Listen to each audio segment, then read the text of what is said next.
Hello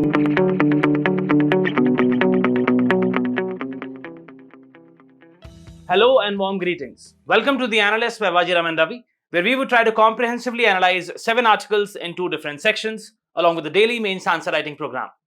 In the analysis part, we'll first have a comprehensive discussion with respect to the declining influence of Naxalism in the country and the ways to sustain the security gains made in the last few years. Then in the second article, we'll have a discussion with respect to the tragic hospital fires, the causes, and the way forward. Then in the simplified section, we'll have a discussion with respect to 5 different articles from a special perspective of UPSC Prelims 2026 along with the value addition. So stay tuned. Coming to the very first topic of today's discussion, this is with respect to the declining influence of Maoists in the country. Just before a decade, somewhere around 2013, the red shadow of the Naxalism, it spreads to more than 100 districts across the country, starting from the deep forests of the Andhra to the heart of the Basta. And what these people did was that they committed heinous acts of atrocities, violence, against the people who supported the state, against the police forces. So this was at one point of time was described as the single biggest threat to the internal security of the country. And at many places, including Chhattisgarh, what they ran was a parallel government known as Janatana Sarkars or People's Government. So they directly challenged the notion of the state. But right now, what we are witnessing is a kind of a waning phase, a declining phase. And that has been made possible because of the various interventions, primarily the interventions made by the government, both the security measures and the developmental initiatives. Now, the question arises, and see, in this particular article, what the author says is that recently the Union Minister has ruled out any possibility of negotiation with these Maoists. What he has said is that the only option which these Maoists have is to surrender. And the government has made it very clear that by March 2026, we are going to eradicate the Maoism or what we call as the Naxal movement in the country, right? So the question remains that though we have made substantial security gains in the last few years, how to basically sustain them and how to prevent the re-emergence of this particular ideology. What we are going to do today is we'll look at the ideological basis, that what is the ideology behind it, how the transformations have took place with respect to the Communist Party of India, what were primarily the reasons responsible for the rise of Naxal movement in the country, what have been the different government interventions, and what should be the way forward to sustain these security gains. Again, as usual, it's going to be a very comprehensive discussion, very important part of GS3 internal security, very, very important. See, whenever we talk about the kind of aggressive posture that these Maoists have, the ideology is based on Maoism. Now, Maoism, the word is derived from the Mao Zedong. Now, Mao Zedong was the leader in China who basically led the Chinese Communist movement, revolution, right, in 1949. Now, you have to understand that he primarily took inspiration from what was happening in Russia, but he added some of his own aspects. What he used to famously say is that the political power flows through the barrel of the gun. He basically stood for violence. Violence was the main thing. He said that armed struggle is the most important component of the whole strategy, right? Now, it primarily evolved from the Marxism-Leninism, right? Now, see, Marxism-Leninism is a kind of an ideology which basically strives for a peaceful transition to socialism, which was adopted in USSR, erstwhile USSR. But what Mao Zedong said was that we are going to go with this ideology, but we'll make it a kind of a more well-structured format according to the kind of population we have in China. So China was primarily a peasant-led society. And when we talk about what was happening in Russia, there what they said was that we are going to have a revolution with the help of the industrial workers. Whereas Mao Zedong said that we will primarily use the revolution, and the revolution is going to be violent, and primarily it would be led by the peasant. That is what you have to understand. So he emphasized the agrarian peasant-led violent revolution, right? Now, what are the core features of this particular ideology? The very first is the class struggle. See, what they say is that primarily it's a fight among the classes. And primarily it is against the elites, against the capitalists, whom we have to basically fight. And we have to again abolish the state.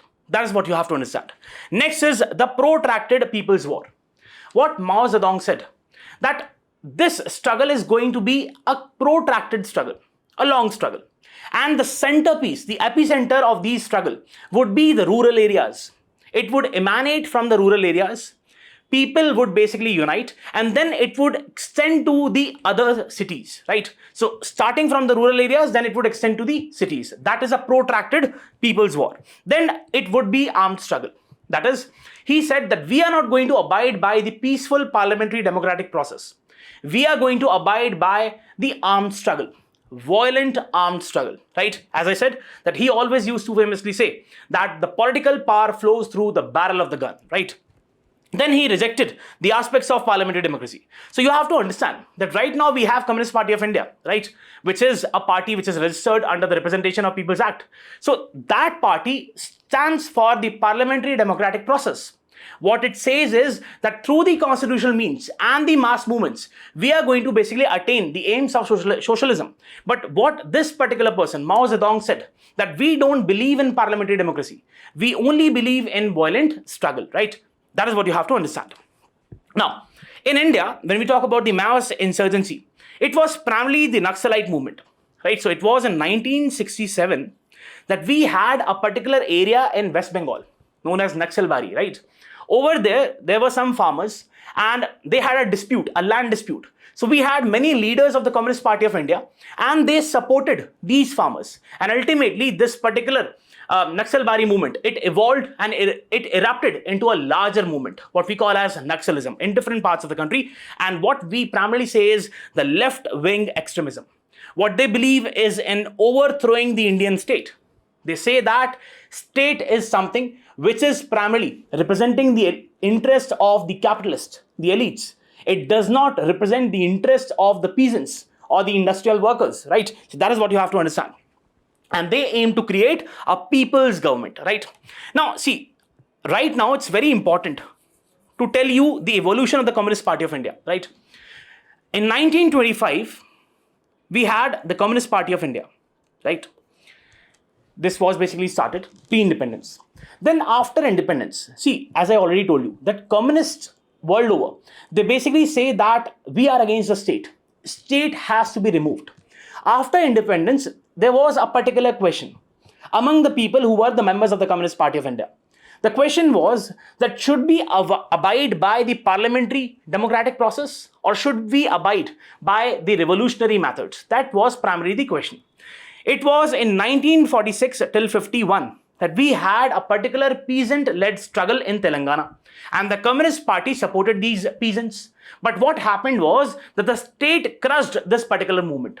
And this was again a point of concern, a point of thinking for the leaders of the Communist Party, that should we follow the parliamentary democratic process or should we aim for the armed struggle? Then what you have to understand is it was in 1957, a very important point, that there was a formation of an elected Communist Party government in Kerala, EMS Namuridripad, right? Sorry for the pronunciation if it's wrong. So what happened was that there was the formation of an elected government in Kerala in 1957.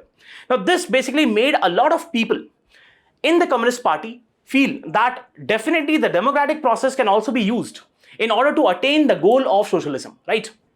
Next, what we saw in 1960s, there was a Soviet-Sino split between USSR and China. There were some ideological difference. So that was also one of the root cause. There were some members in the Communist Party of India who said that we are going to abide by the pro-Soviet values, calling for peaceful methods to attain socialism. On the other hand, there were some people who stood for what Chinese did, violent activities.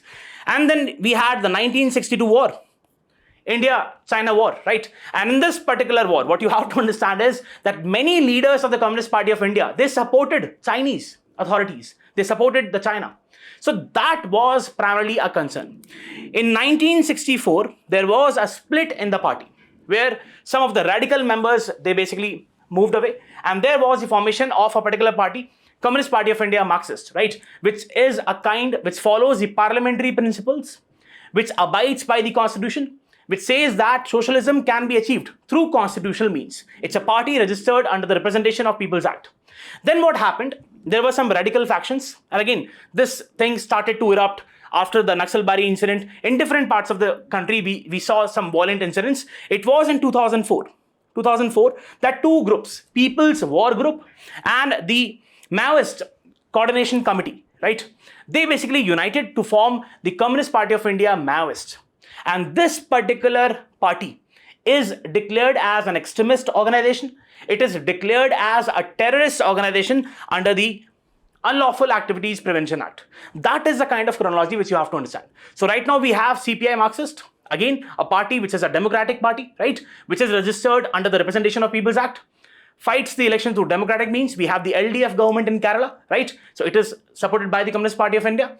But we have this Communist Party of India, Maoist. It's a banned organization. That is what you have to understand. Now, see, when I talk about the radical, so one thing which you can easily understand, and it can be used as a kind of a way to remember, is that we have CPI Marxist, which follows the parliamentary principles, and we have CPI Maoist, which is a banned organization, stands for violent struggles, right? Violent means of revolution. Now, it has been active in the central and the eastern parts. We have the parts of Andhra, we have Odisha, we have Chhattisgarh, we have Jharkhand, we have some parts of Maharashtra. So it was active in this particular area. One thing which you have to understand is that the number of districts where their effect is now, it has substantially reduced, and we'll also talk about this particular infographic.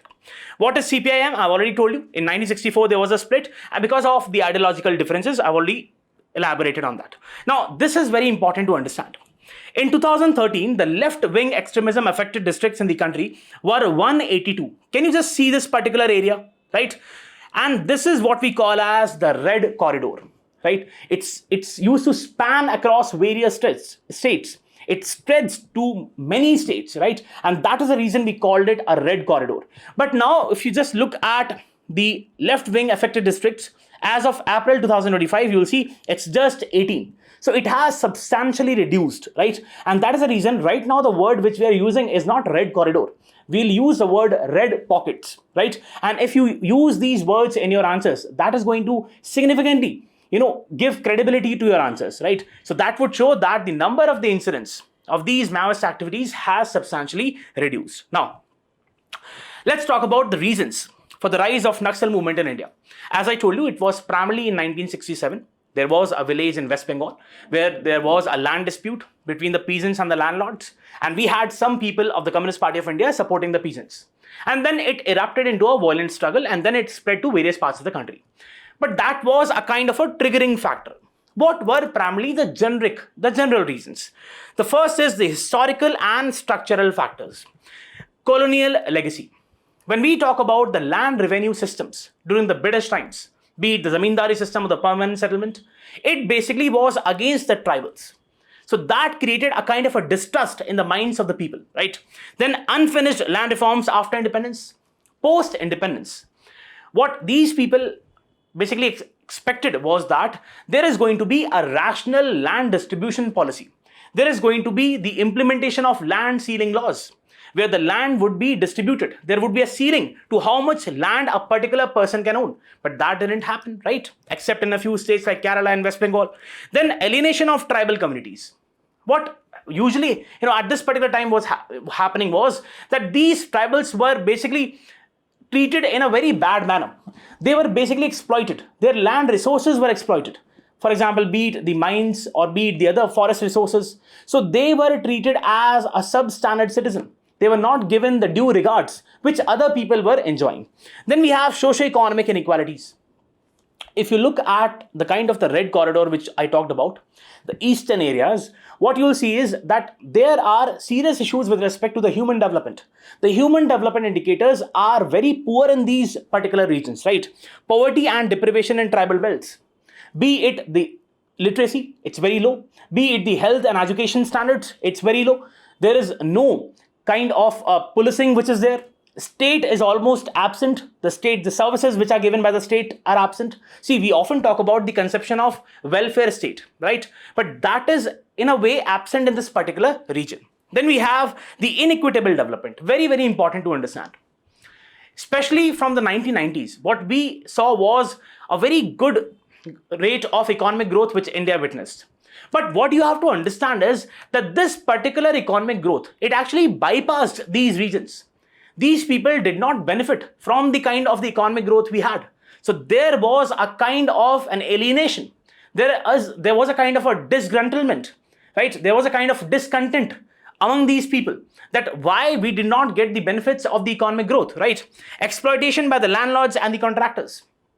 We used to have different landlords and the contractors, the money lenders. They used to charge usurious rates of interest, exorbitant rates of interest, very high rates of interest, right? And again, what used to happen was that these tribals, they used to borrow the money and then they were unable to pay. So there was a kind of a vicious cycle of debt, what we call as a debt trap, right? There was a kind of a bonded labor. So this again made these people alienated. So what they thought was that we need to have our own struggle against the state. One thing which you have to understand is, be it the landlord or the money lenders, these tribals perceive these people as the agents of the state. Because many a times, as I gave you the example, the Telangana peasant movement, what happened? That the Communist Party supported these peasants, but the state crushed the movement. So what these peasants perceived was that these landlords and these moneylenders, they are nothing but the agents of the state. That is what you have to understand. Governance deficit. Weak presence of the state in the remote areas. Be it the policing, or be it the schools, or be it the hospitals, even till this day, though the government has done a lot, I'm not denying that particular fact. But what you have to understand is that there is a kind of a deficit. People do not have the services which are being offered by the state, be it the health, the education, or the skill development. So that creates a kind of a vacuum, which was then exploited by these Maoists, right? Then we have corruption and failure in delivery of welfare schemes. First, we don't have adequate number of welfare schemes. Even if we have certain number of schemes, there is a kind of corruption which is involved. Why? Because there is a kind of a nexus which is there among the local officers, the panchayat leaders, and the government officials, the political leaders. So the people at the grassroots, they're unable to basically get the benefit of these schemes and policies of the government, right? Human rights abuse by the local elites or security forces. So what used to happen is, if the people stood for their rights and they demanded their rights, be it the land rights or the forest rights, they were brutally repressed by the security forces. Now, just imagine what kind of reaction a person would have. The person would naturally be inclined to more violent practices. And this was the vacuum. This was something which the Maoists exploited. They said that it is the state which is basically repressing you. And therefore, come to us. Let's basically have an organization and then basically revolt against the state. That is what you have to understand. Factionalism, then we have the political factors. What were the political factors? Factionalism within the left parties. I think I've already elaborated on that. There were some people in the Communist Party of India which stood for peaceful means to attain socialism, right? The parliamentary process. But on the other hand, there were some people who stood for radical means. So there was the internal strife. There was a kind of a dissent among the party itself. So that was also one of the reasons. Perceived state repression, be it the Telangana case or be it the other case, right? So right now, again, what these people perceive, they say that through the use of the state police machinery, you are basically repressing our demands. Though their own demands, what they are using, the kind of method which they have adopted is the violence. That is in no way acceptable. But that is what you have to understand. There is a kind of a perception among these people that state is an agent of these landlords and these capitalist class, and it is basically abusing us, right? And the immediate trigger, I've already told, the Naxalbari uprising, and then this spread to the other areas. I hope that the causes are clear now. Now, as I said, that the number of areas which were affected almost a decade ago, it was more than 100 districts. Now it has reduced to few districts. So it has become from corridor to pockets, the decline of Naxal movement. How can we basically see this particular decline? The very first is organizational decline. When we talk about the Central Committee of the Communist Party of India, Maoists, which is obviously a banned organization, but they say that we have a party. It has reduced from almost 42 members to right now it is having almost 7 to 8 members. And most of these members are aged now and they're ill, right? Then when we talk about the Politburo, the Central Commanding Authority, the numbers have reduced from almost 25 to 7. Then we have the cadres of this particular party. It has reduced from almost 10,000 to 2,000. That is a kind of a declining phase I was talking about. Recent security operations and outcomes. Many of these Maoists have been killed. Many of these people have themselves surrendered under the rehabilitation policy which is being offered by the government.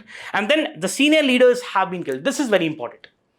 You must have heard about a particular leader, Basavaraju. He was basically killed in an operation, right? And that basically gave a blow to the kind of the Maoist activities in the particular region. Because if the organization becomes leaderless, then obviously it is prone to a lot of attacks. And that is what the government authorities exploited. What they did was that they first killed the leader and then they basically started the assault in certain areas. And therefore, we witnessed a lot of victories. Then, waning influence in different geographies. I told you in the starting that some of the areas where these people, they commanded, what they told was, or they carried out was a kind of a parallel government, Janatana Sarkars, where they said that we are not related to the state. State might have its own existence. Right now, we are having our own existence in the form of our own government, right? People's government, Janatana Sarkars. And they said that we have our own liberated zones. But now what we see is that these liberated zones, especially after the assault which took place in the Karegutta Hills in Chhattisgarh, right? In May, there was an Operation Black Forest, where the headquarters of the Maoists in the Karegutta Hills in Chhattisgarh were attacked, right? And therefore, that gave a severe blow. That dealt a severe blow to the whole organizational machinery. Now, why the Maoist movement has weakened? The reasons. Now, these were the steps which have been taken. Now, why? The reason. The very first is leadership vacuum and aging cadres. Most of the leaders of this particular revolution, they have aged. They're not in a capacity to basically carry out the revolution. That's the first thing. Second, many of these leaders have been killed, including Basavaraju. Third thing which you have to understand, a very important point, is the ethnic divide. How?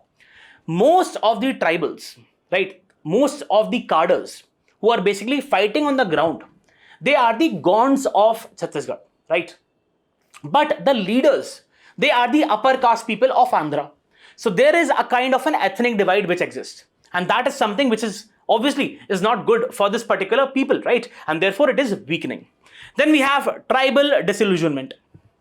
See, again, what you have to understand is that the locals who joined the Maoists, right? It was not the ideology. People think that it was the Marxist, Leninist ideology because of which these people joined. No. What these locals saw was a kind of a cultural attraction, maybe in the form of songs or plays which these Maoists have. So they joined the organization. But later they realized that it is a kind of a very violent activity. So there was a disillusionment. There was a discontentment among these locals with respect to these Maoists, right? Then we have Salvajism. What is Salvajism? See, what the state did was that it basically combined a lot of people, and it was a kind of a state-sponsored vigilante group, right? Which said that the state said that you will be given all the arms and ammunitions, just go and attack. So we are not using the police machinery. We'll basically have the group of people, right? And you'll be given the arms and then you go and attack. Vigilante group. But just look at the neutral local people. So initially, the local people, they basically who were, disillusioned with the Maoists, they joined Salvajism.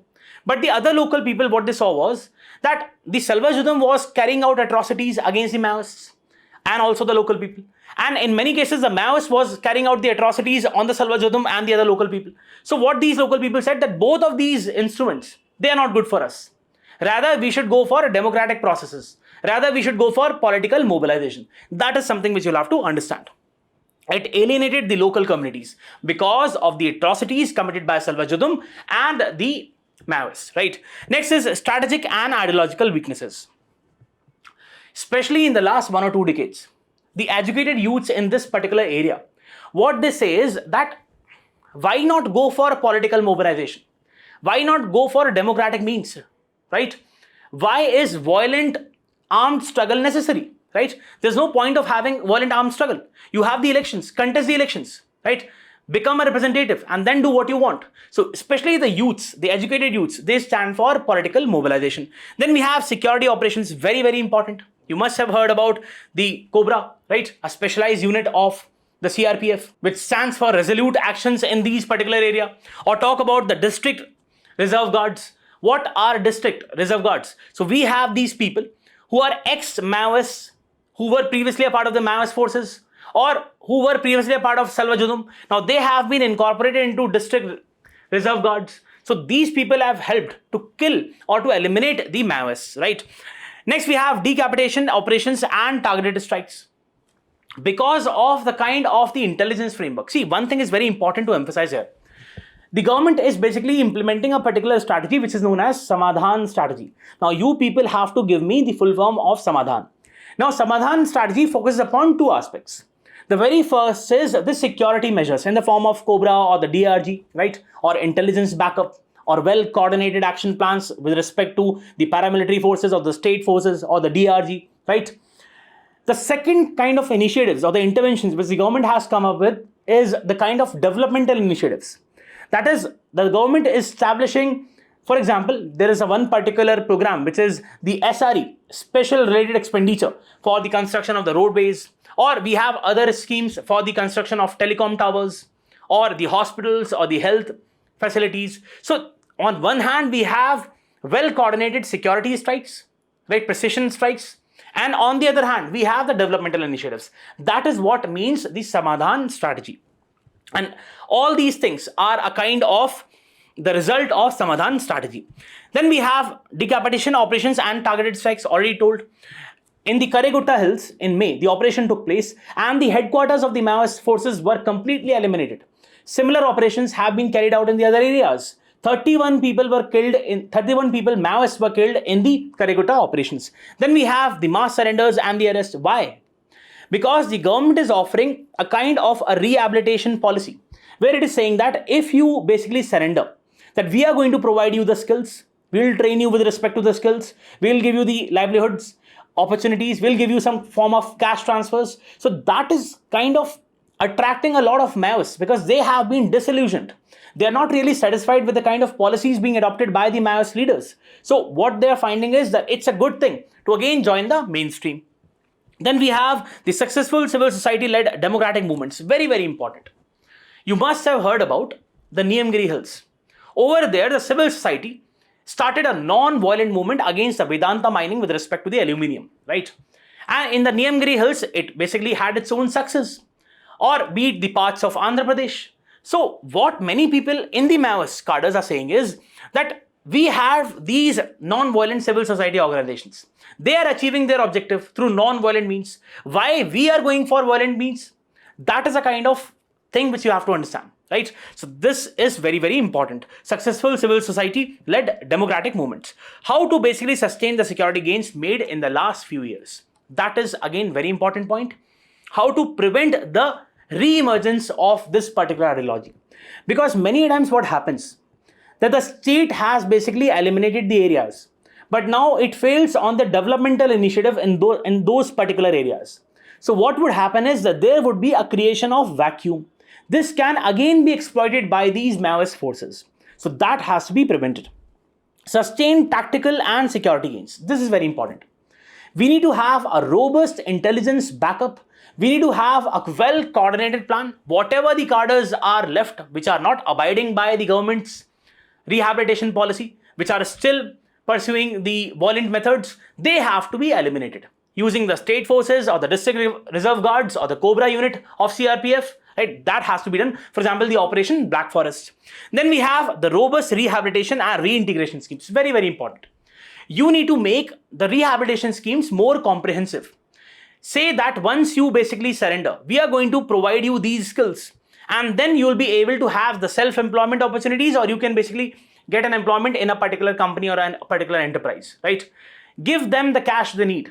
Give them a basic amount of money which they need so that they can start their own livelihoods. They can basically be aligned with the mainstream. That is really very important. Local governance and development.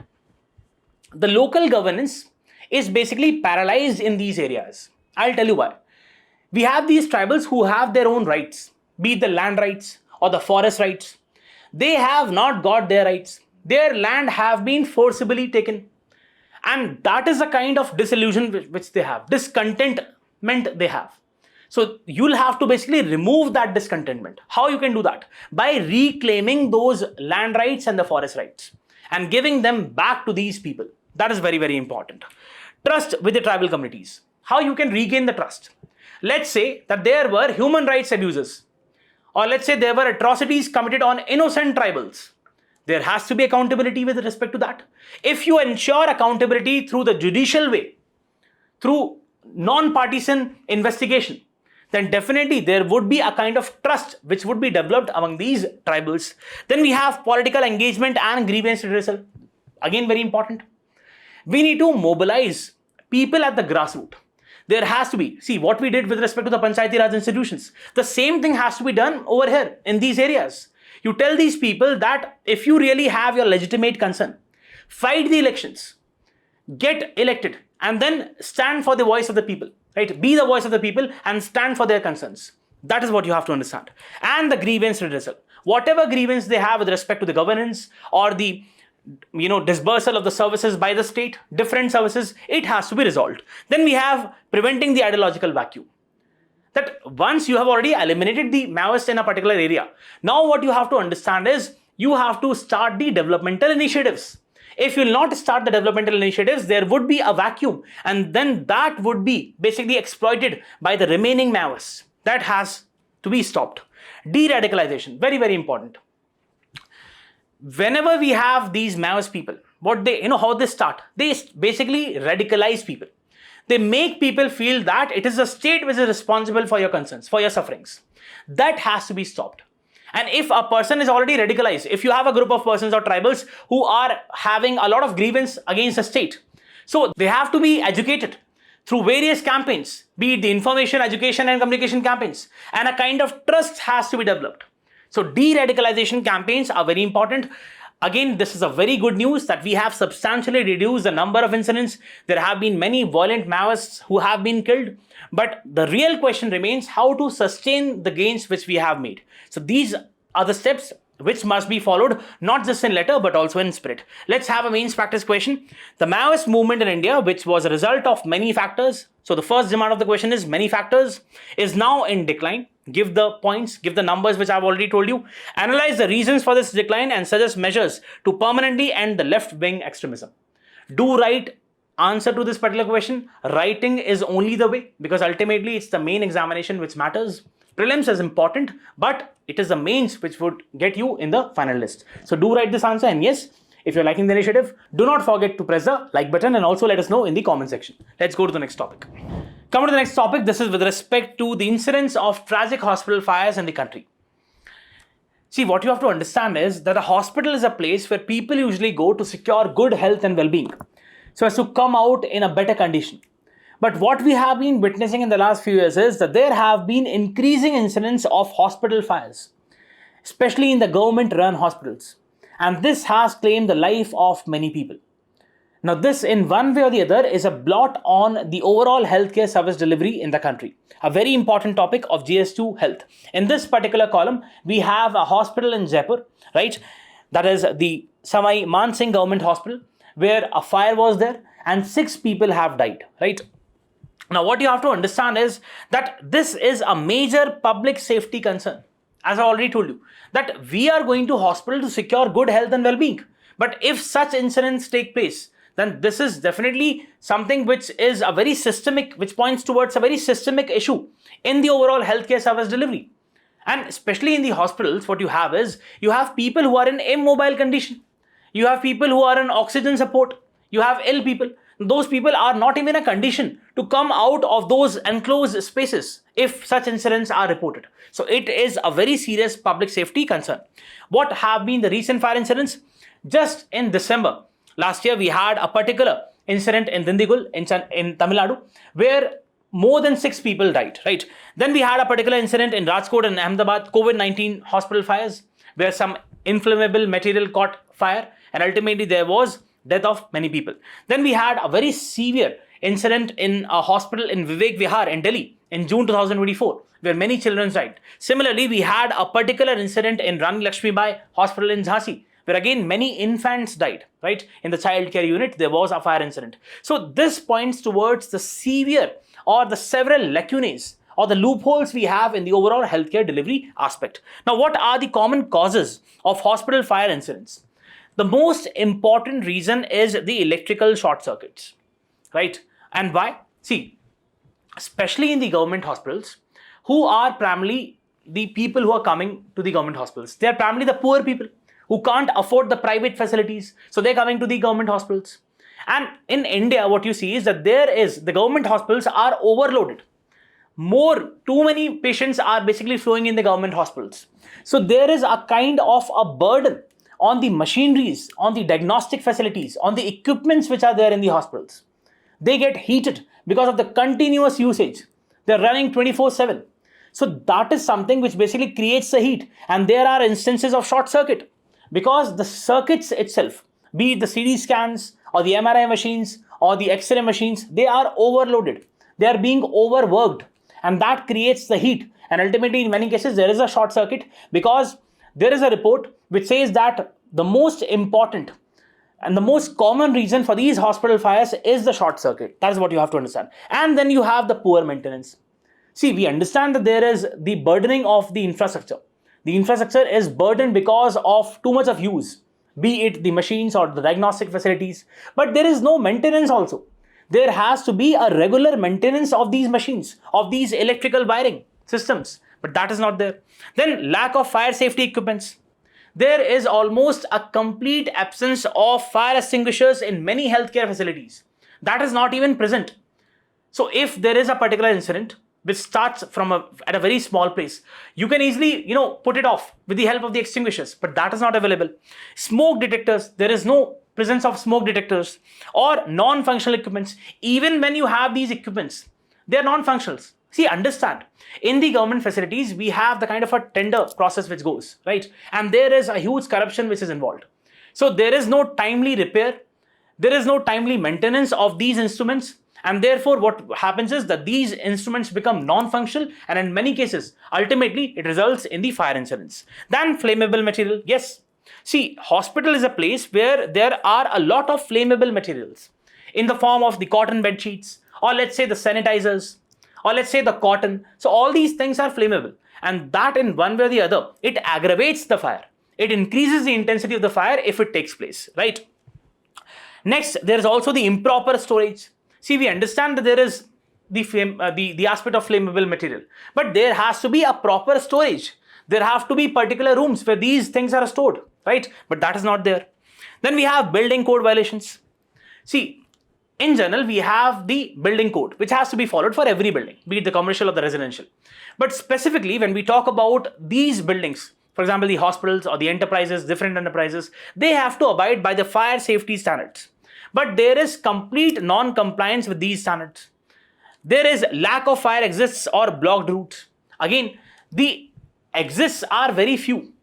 The entry points and the exit points are very few in these hospitals. And these hospitals are overburdened by people. So if there is a fire incident which takes place, people find it very difficult to go out. That is one of the very serious issues, right? Then we have the human negligence.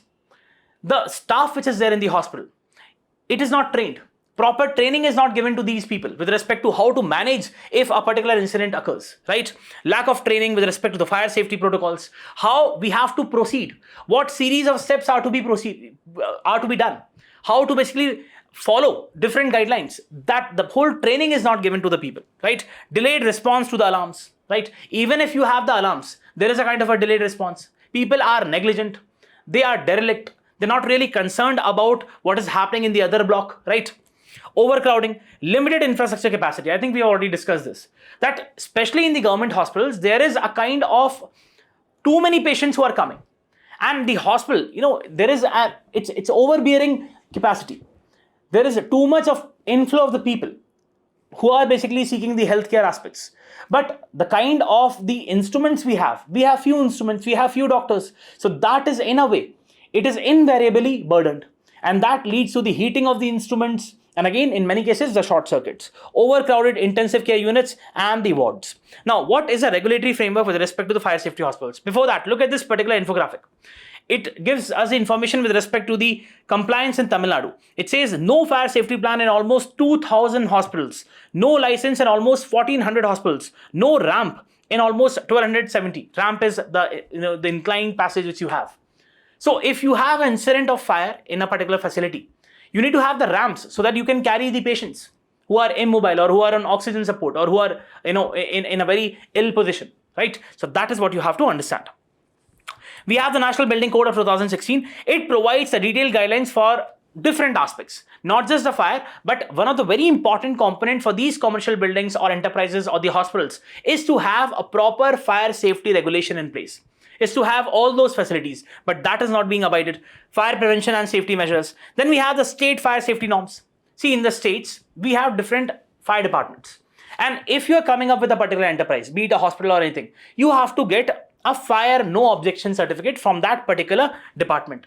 But see, in India, what usually happens, especially in the northern states, is that you get NOC without any inspection. How? That you have to give something under the table, right? So that happens in India. There is a huge corruption which is involved. There is a kind of an illicit nexus which is there. There is no proper auditing which takes place. There is no inspection. And ultimately what happens is that the NOC is being given, but that was not inspected. And there are severe loopholes. And ultimately you have these fire incidents.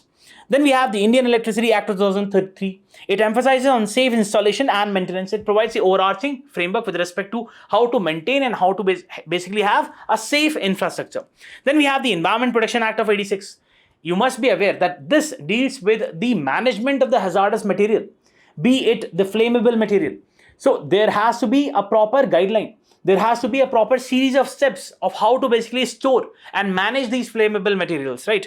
Next, we have Clinical Establishment Registration and Regulation Act of 2010.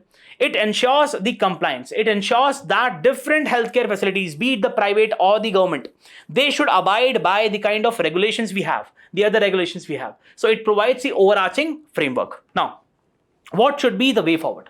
There has to be strict compliance with fire safety norms. See, ultimately, it's about the life of the people. There has to be proper compliance. There has to be an approach where you cannot compromise on this particular part, right? The building code and the state fire safety guidelines must be, applied and must be adhered to in any case. Regular fire audits, and that to third party, right? So if you are getting a NOC certificate, that has to be only given, that can only be given once you are done with the third party audit. That has to be there. Then staff training, very, very important. There have to be frequent fire drills in the hospitals or in the other places so that people get used to, the staff can be, it can be trained well, that if a particular fire incident occurs, how to basically deal with it. What is the kind of protocol? What are the series of steps which are to be followed? Then we have fireproof design. Why can't we go for non-flammable materials, right? Or proper ventilation? Why? This is again very important. In most of the cases where people die because of the fire, it's not because of the fire. It's primarily because of the smoke that they become unconscious, and ultimately they die because of the heat which comes because of the fire. So there has to be the proper focus on ventilation. So the gas which is there, the smoke, it can basically go outside, right? It can escape. Electrical system upgrades. There has to be regular maintenance of the electrical systems, be it the CT scan or the X-ray machines or anything, or the electrical circuit. Regular maintenance is needed, and there has to be the application of MCBs, miniature circuit breakers, MCBs, so that if there is a kind of a short circuit which happens, then the circuit can be broken with the help of these MCBs. Dedicated fire safety teams. There have to be specialized personnel who are well trained on how to basically deal with such incidents, which have proper training with respect to the fire hazards. Then technology integration, automatic fire detectors. For example, the sprinklers or the fire detectors, they must be installed, right? See, again, it is a capital intensive part, definitely. But that has to be done because ultimately it's about the life of the people. Suppression systems, be the water sprinkling systems, right? So they have to be there. Patient safety measures.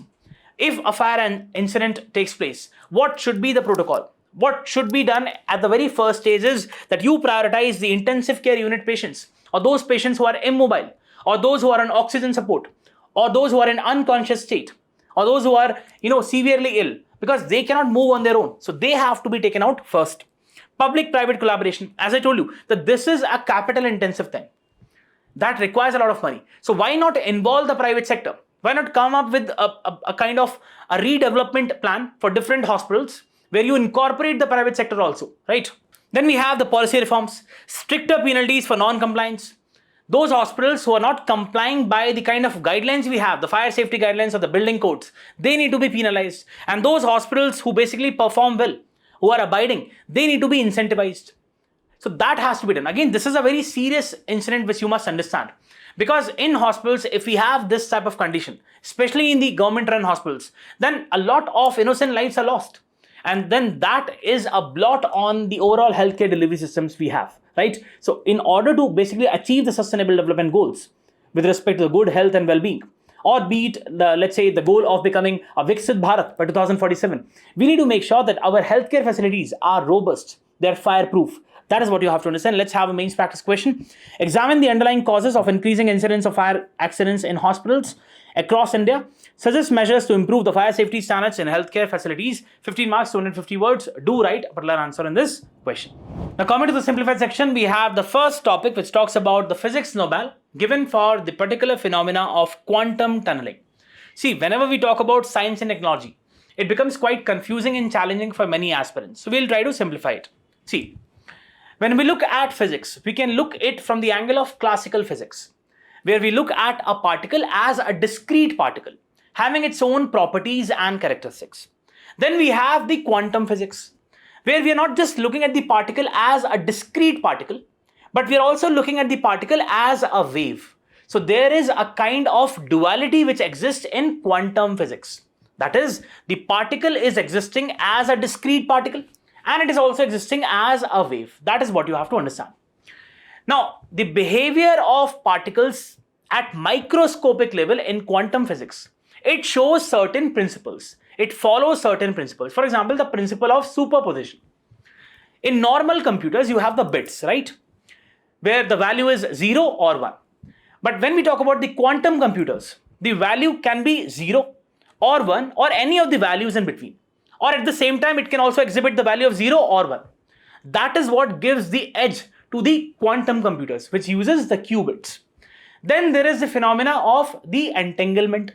That is, let's say you have one qubit and you have the other qubit which is associated with this particular qubit, which is light years apart. If any change takes place in this particular qubit, that would also be reflected in the other qubit. That is the principle of entanglement. These are two important principles when we talk about the quantum computing. That is what you have to understand. Now, see, in quantum physics, just try to imagine. Let's say you have a particular particle and there is a barrier, right? And in quantum physics, since we are looking at the particle as a wave, this particular particle would cross this particular barrier at the microscopic levels. What these three people have done is, they have shown, and this particular process of crossing a particular barrier, this is known as tunneling. Tunneling usually happens at microscopic levels. I hope this is clear, right? So you have a particular particle at a microscopic level, there is a barrier, and this particular particle crosses this particular barrier, right? This process is known as tunneling. It happens at microscopic levels. Just understand this. What these people have done, these three scientists, they have shown that the tunneling can also take place at macroscopic levels, right? That is, the particles can behave as a wave function at a macro level also. This would open new avenues with respect to quantum computing, right? Let's say you have a particular ball, right? And you are basically throwing the ball on the wall. The ball would definitely come back. But what say if you're throwing the ball and the ball crosses the particular wall? You would be surprised. That is a kind of phenomena which has happened here. At the macro level, there is a tunneling which has taken place, right? I'll try to read this, go through this, and then things would become more clear. The Nobel Peace Prize for Physics this year will be awarded to three scientists, John Clark, Michel Devorich, and John Martinez. The three worked together and devised experiments to tease greater insight into the working of quantum world, the realm of ultra small, when objects broken down into single constituent particles cease to behave in the way we ordinarily expect, because now they are behaving as a wave function also. One of the mind-boggling behaviors that particles are capable of here is tunneling. What is tunneling? Literally, the ability of the particles to pass through a physical wall, right? This usually happens at the microscopic levels. Tunneling, it never used to happen at the macroscopic level, but these scientists have done that. Such strange behavior cannot be observed at the macroscopic level, but these scientists showed that it was possible to organize multitude of single particles and coerce them to exhibit the tunneling properties. What they actually did was that they basically made a particular tube, and they covered it with a lot of cladding materials so as to avoid the outside forces to have an effect. And then they basically took a particular silicon chip, and then they made the electrons to behave as a wave function. And then those electrons, they basically passed that particular barrier. So they were not really the individual electrons.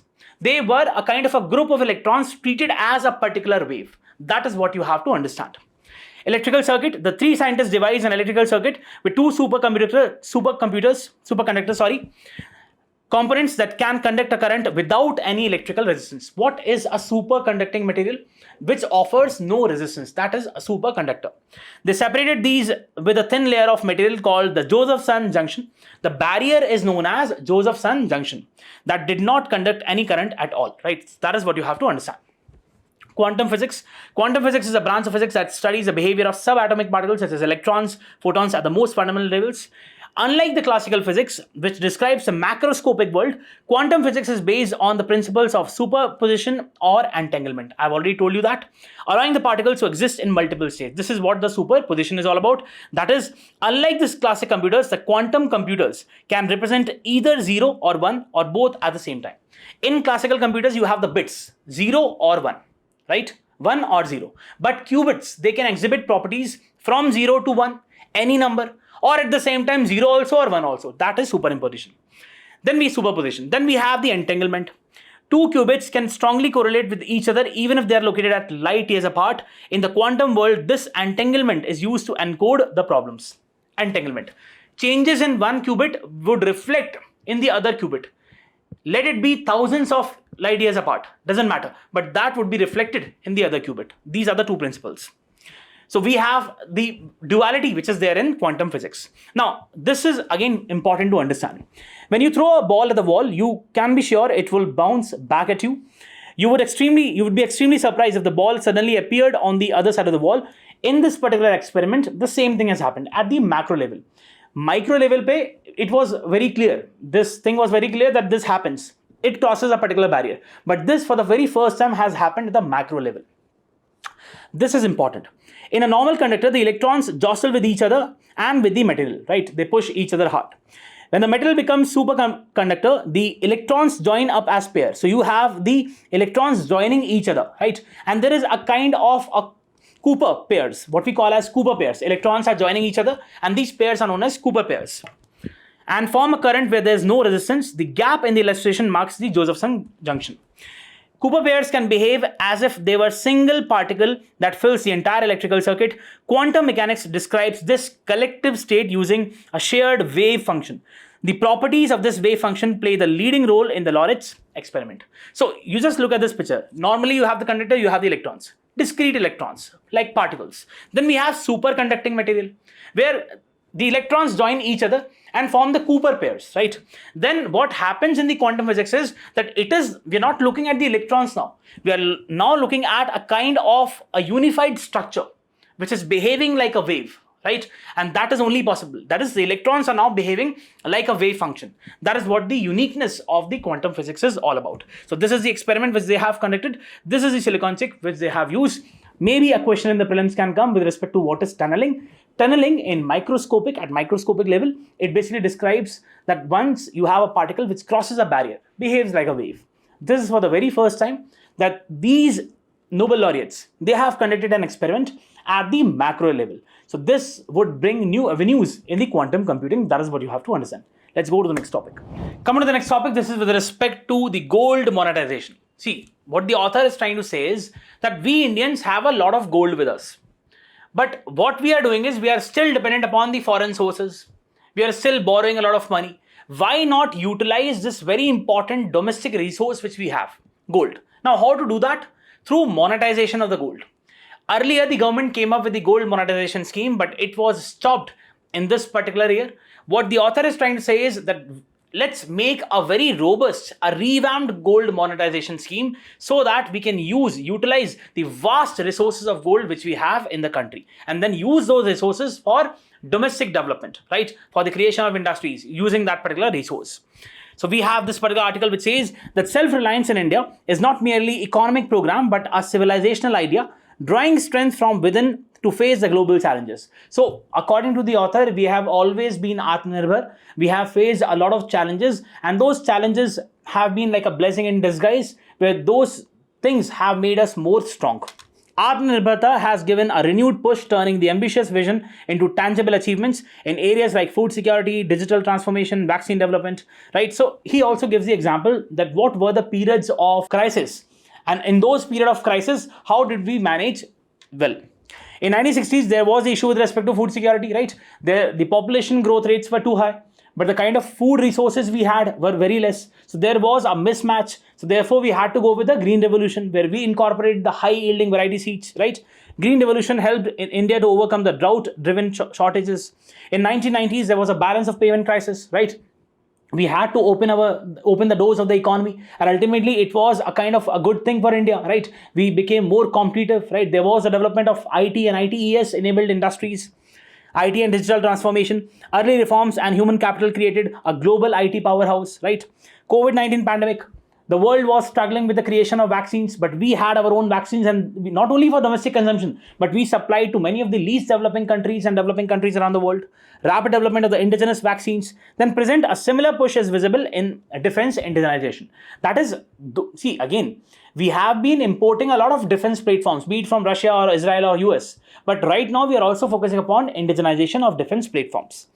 In crisis, India has historically converted challenges into capabilities by relying on its own strength. So that is what the author is also trying to say for the gold, that we have a lot of gold with us, use that resource so that domestically, once we use our own gold, we can basically go for more development. Since 2000, India has received over $1 trillion in gross foreign direct investments. Good number, can be quoted in the examination. However, the global headwinds, primarily because of the policies initiated by the US under the presidency of Mr. Trump. Global investment flows declined by more than 11%. International project finance deals fell by 27%. Foreign portfolio investments, we already know what is the position with respect to the FPI, right? The market is very volatile, so that is what is being witnessed. Are volatile and are subject to global market swings. With deglobalization, that is what Trump is doing. Mr. Trump is focusing upon make America great again. So he's focusing upon the internal rejuvenation of America, right? By basically closing or making the borders very tough. And rising capital costs abroad, India must mobilize domestic resources to finance its own growth. Bharat must fund Bharat, according to the author. How to do that? India's gold paradox. Very important data can be used. A hidden domestic resource. Indian households hold over 25,000 tons of gold. It's so much of gold we have, right? 25,000 tons of gold amounts to almost $2.4 trillion. Almost more than 55% of India's GDP. That is the obsession which Indians have with gold, right?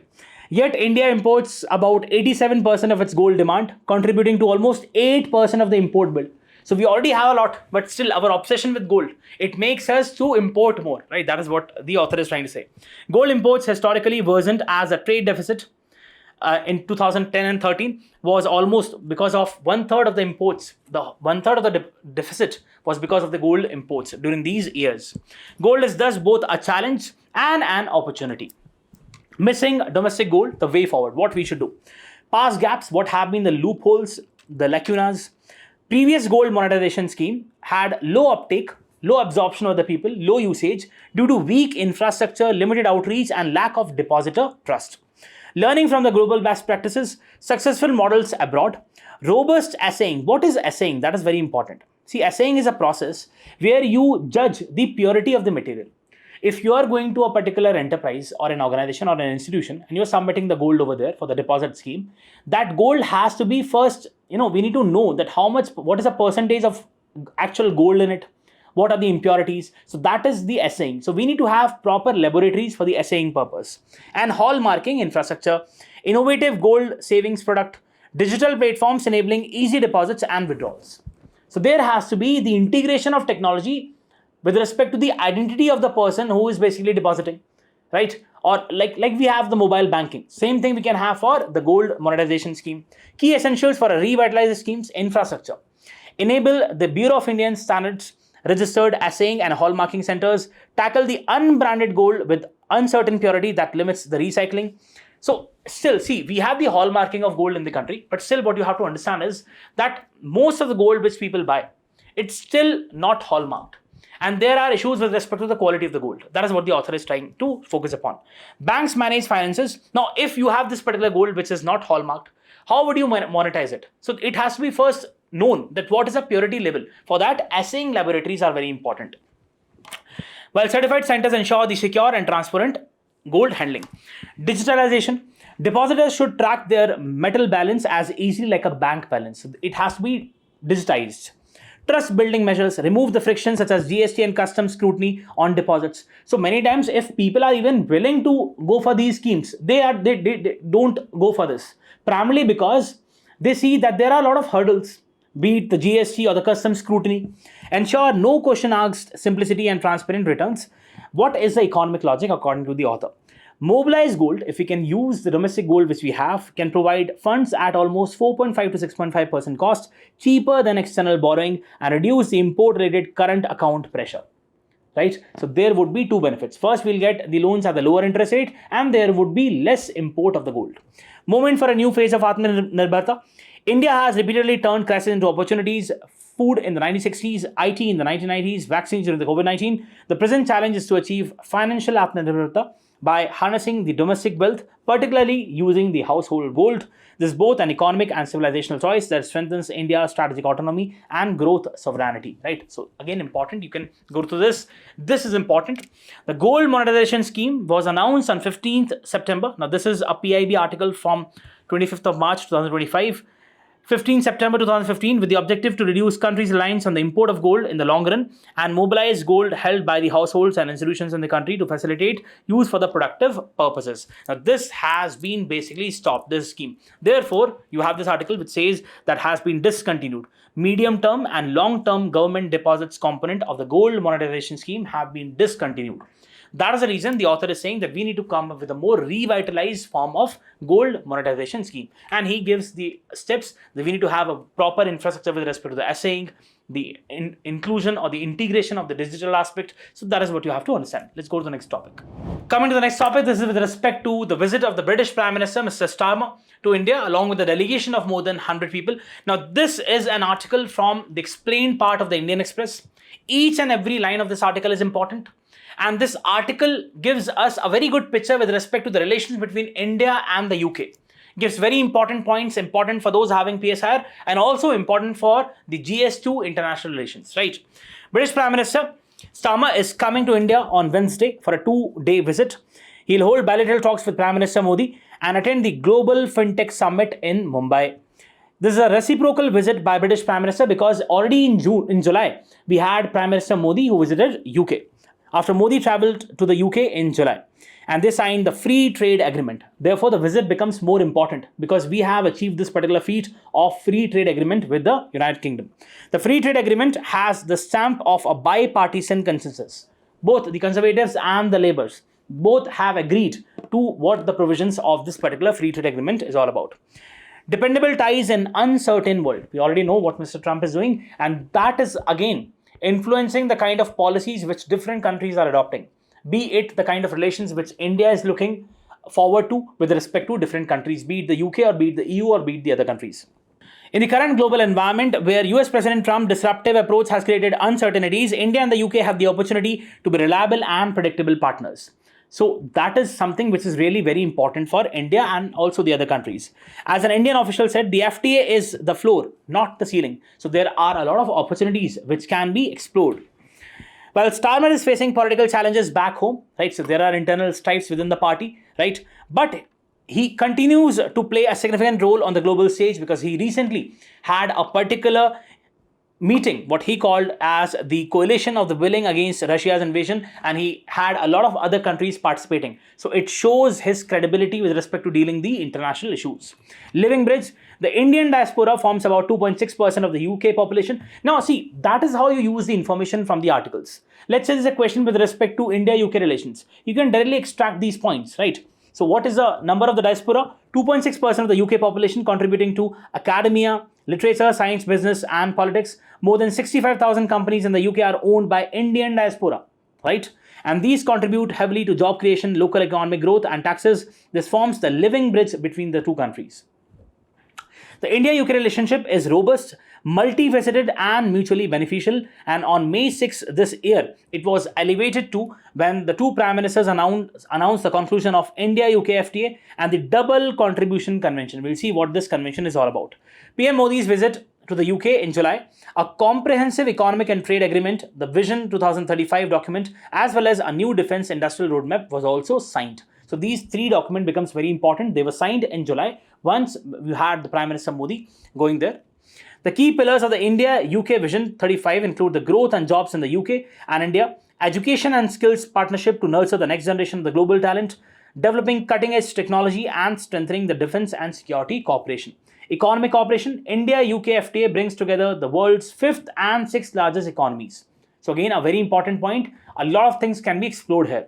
Bilateral trade, both goods and services, stood at around $56 billion during 24, with imports around 17 billion and exports at around 26 billion pounds.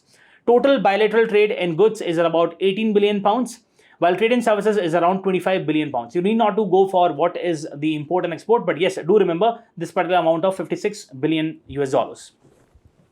The bilateral trade is projected to double by 2030.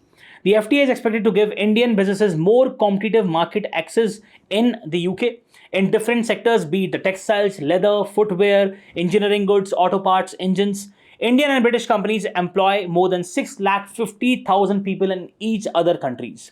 In the India-UK CETA provides duty-free access to almost 99% of the Indian exports by value. This supports the MSMEs. This is very important because MSMEs form the backbone of the Indian economy, the lifeblood of the Indian economy, and boosts the jobs. The agreement enables the growth in IT and ITES, financial and professional services, education and other business services. It has the potential to expand high-skilled jobs across India. It also means lower cost for professional and employers. And the Double Contribution Convention, what is this all about?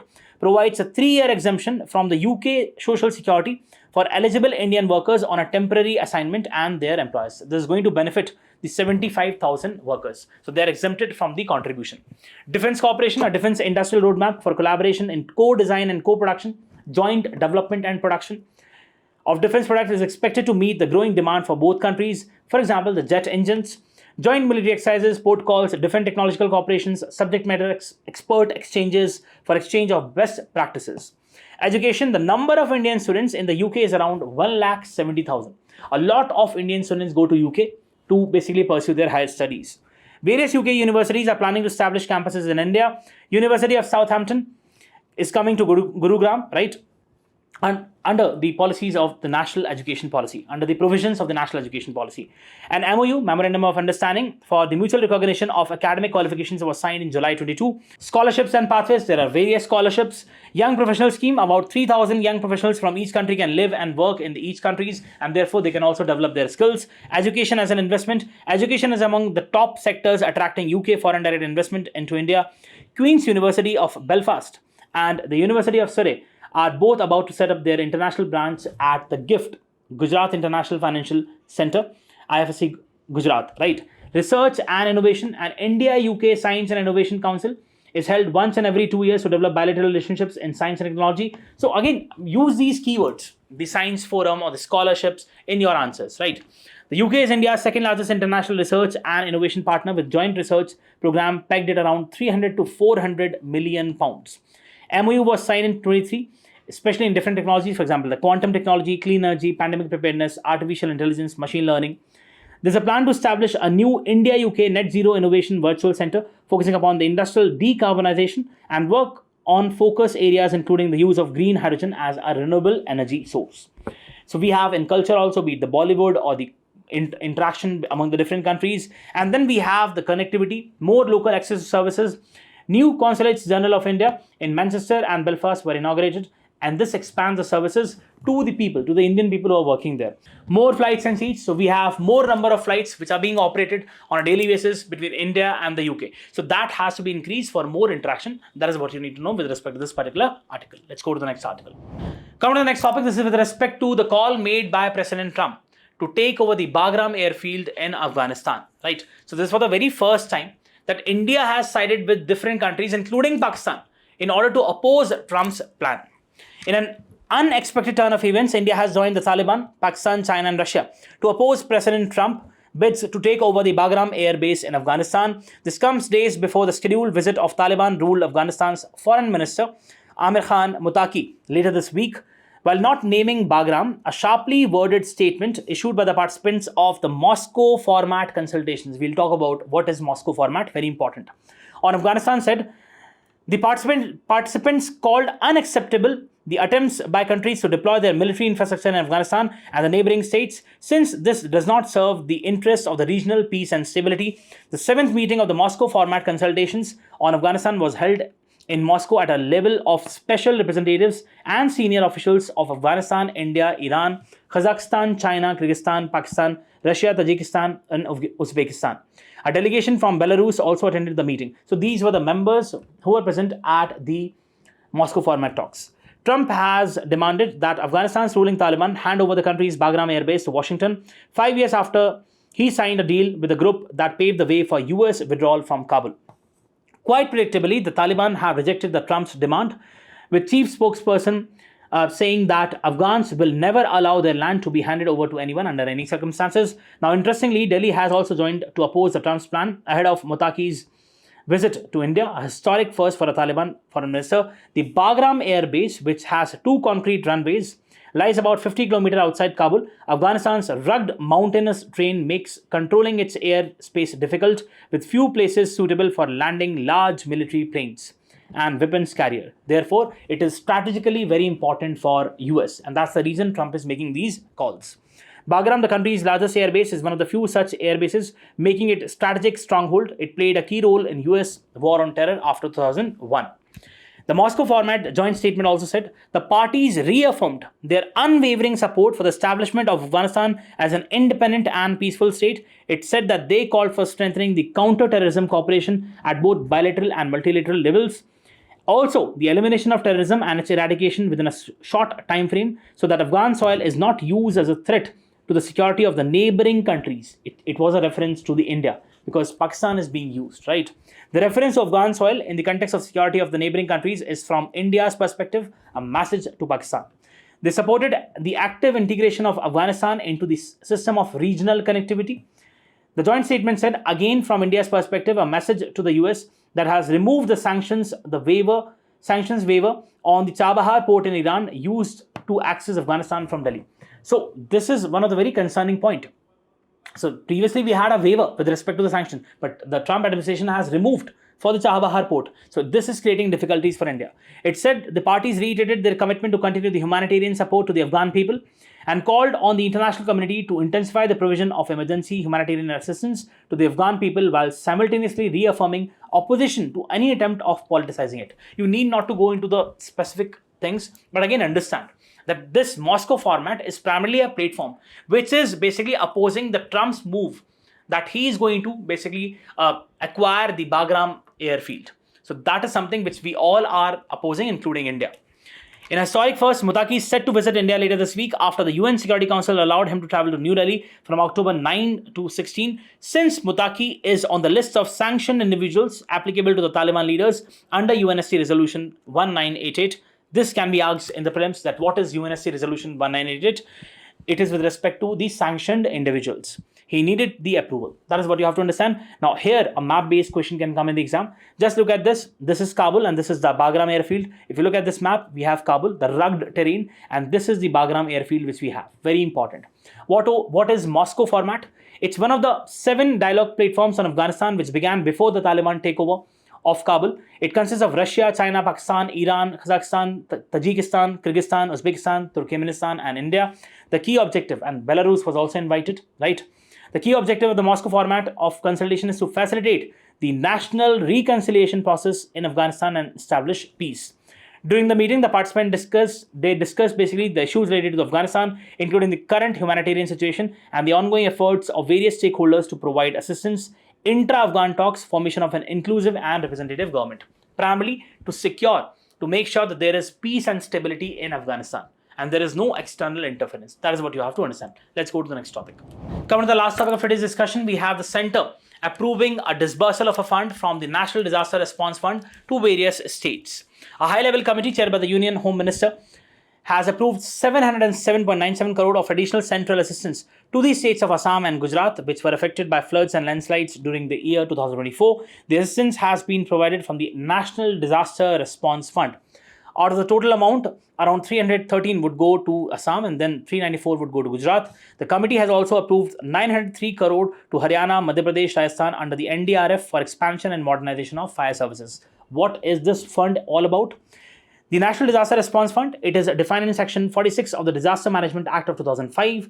It's a fund managed by the central government to meet the expenses for emergency, response, relief and rehabilitation due to any threatening disaster situation or disaster. So also the situation or the disaster. NDRF is constituted to supplement the funds of the State Disaster Response Funds, SDRF, in case of a disaster of severe nature, provided adequate funds are not available in the SDRF. So if the states don't have the adequate amount of fund, it can request the center and then the fund can be disbursed. An adequate amount of fund can be disbursed from the NDRF to these states. It is placed under the public account of the Government of India under the reserve funds not bearing interest. Since it is placed in the public accounts, the government does not require the parliamentary approval. Eligibility you can have, these are the disasters for which it is applicable. For availing the NDRF funds, the states are required to submit a memorandum indicating the sector-wise damage and the need for funds. The center on its part, it basically assesses the damages and then grants the additional funds.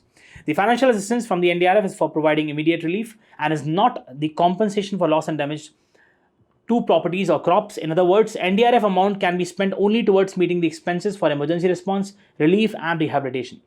The NDRF is not used for disaster preparedness, restoration and the other things. Sources of financing the NDRF. It is financed through the levy of a cess on certain items chargeable to excise and custom duties and approved annually through the finance bill.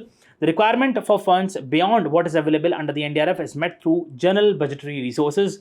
The National Executive Committee of the National Disaster Management Authority takes decision on the expenses from the NDRF. The NDRF accounts are audited by the Comptroller and Auditor General. Factual points, but can be asked in the prelims, so do go through these points. That's it for today's discussion. I hope this discussion was useful for you. All the very best. Thank you.